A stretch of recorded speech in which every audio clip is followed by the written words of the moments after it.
Hola, muy buenos días. Mi nombre es Mario Fernando Díaz Rodríguez, estudiante de la Fundación Universitaria San Martín, séptimo semestre Cirugía. En aras del trabajo final de esta asignatura, hoy hablaremos de la reconstrucción de la vía biliar. Primero hablaremos respecto a la anatomía. La vía biliar es la encargada de transportar la bilis elaborada por el hígado hasta el tubo digestivo. Se inicia en pleno parénquima hepático. Se puede considerar una porción intrahepática ubicada en el espesor de este órgano y una porción extrahepática. La vía biliar intrahepática está formada por los canalículos segmentarios, que se originan a partir de cada uno de los segmentos hepáticos, mientras que la vía biliar extrahepática consta de los conductos biliares derecho e izquierdo, se funden en un conducto hepático común. El conducto hepático común se une al conducto cístico para formar el conducto colédoco, encargado de llevar la bilis hasta la porción descendente del duodeno. La vesícula biliar está alojada en la fosa de la vesícula biliar, en la cara visceral del hígado. Consta de un fondo, cuerpo, infundíbulo y cuello que se continúa con el conducto cístico.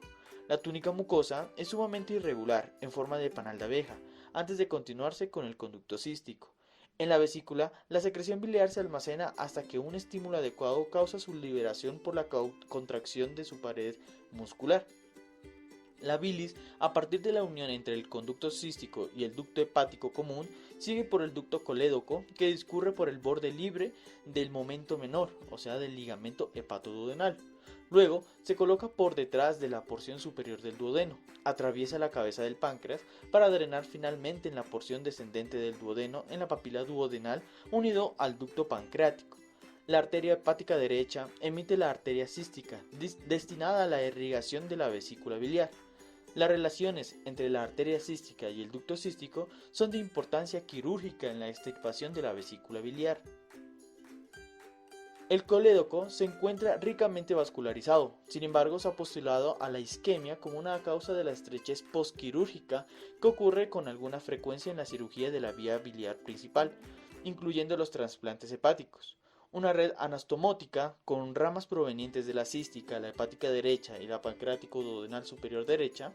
Esta arteria transcurre por detrás de la primera porción duodenal, por delante del colédoco, y da una serie de ramas que se anastomosan entre sí y ascienden para tapizar la superficie coledociana y anastomosarse con las ramas provenientes de la cística y la hepática derecha.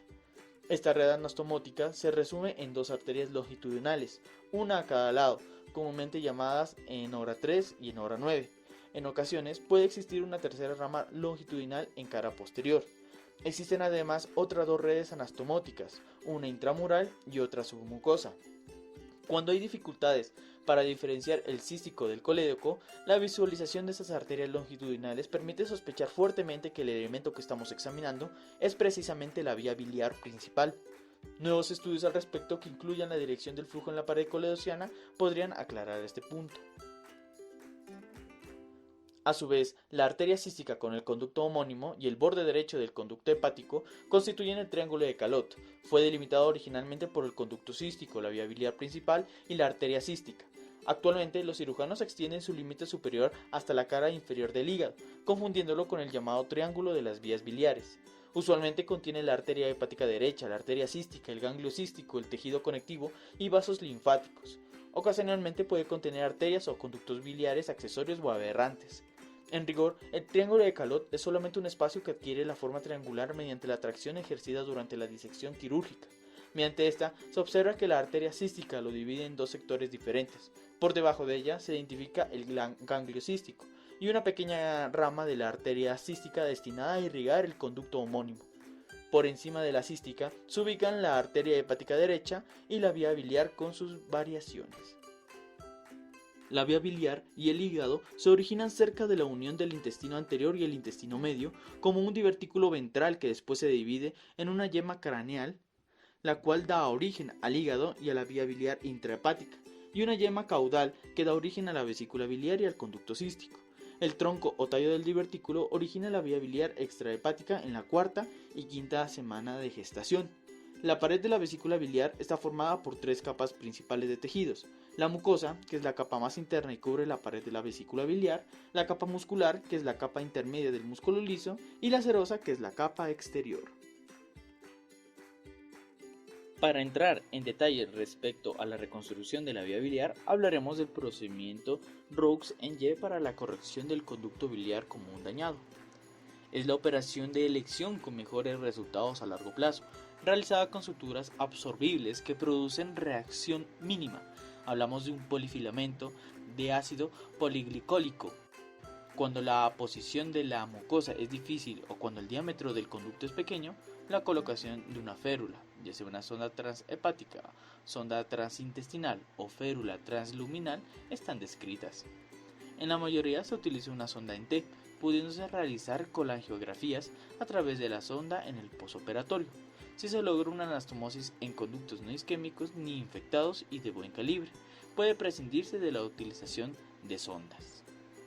Su realización la veremos a detalle más adelante, pero en resumidas cuentas vamos a ubicar el sitio de la cirugía, generalmente en el cuadrante superior derecho. Se corta en primera instancia el yeyuno del intestino delgado, luego se extrae la región dañada del conducto biliar y luego se lleva el yeyuno al conducto biliar proximal. El duodeno se vuelve a conectar más abajo del yeyuno. Y por último, el yeyuno se anastomosa al conducto hepático. El duodeno se anastomosa al yeyuno inferior y se crea una Y en el intestino delgado. Al finalizar en el dibujo, encontramos una vista ampliada de una colédoco-yeyunostomía. A continuación hablaremos de la reconstrucción de lesiones de la vía principal, técnica Hep-Coinaud. Usamos un catéter peridural para analgesia postoperatoria.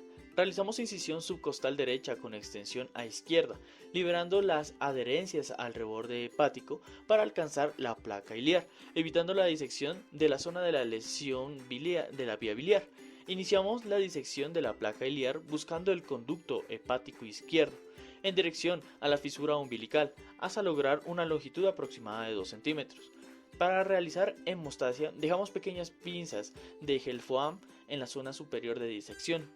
Hay que tener cuidado con el paso de la arteria hepática derecha sobre la vía biliar en algunos casos. Si fuera así, hay que evaluar la indemnidad de la confluencia de los conductos hepáticos para decidir su conducta. Se procede a abrir el conducto hepático izquierdo sobre la pared anterior con tijeras POTS, identificando el catéter TP, la indemnidad de la confluencia biliar y el compromiso del conducto hepático derecho. En algunos casos disecamos la placa iliar hacia el conducto hepático derecho, extendiendo la apertura sobre la pared anterior del conducto hepático derecho. Si existe compromiso del conducto hepático derecho y no lo encontramos con la disección de la placa iliar, realizamos una hepatotomía en la zona del lecho vesicular para su identificación. Así logramos una boca anastomótica de la vía biliar de aproximadamente 2 a 2.5 centímetros, libre de tejido cicatricial.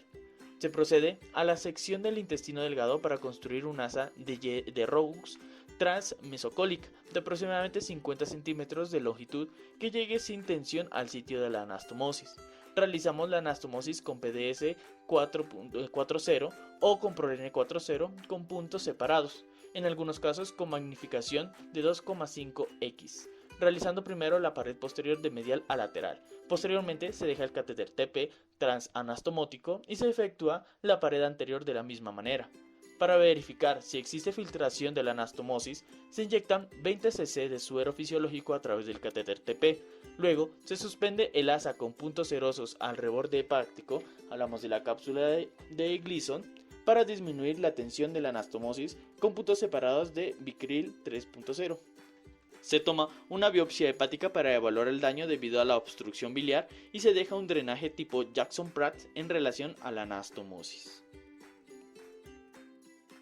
Y esto fue todo. Muchas gracias por tu atención. Nos veremos en una próxima ocasión. Recuerda, te habló Mario Fernando Díaz Rodríguez, estudiante de medicina de la Fundación Universitaria San Martín, Rote, doctor Jorge Mauricio Melo, séptimo semestre. Muchas gracias.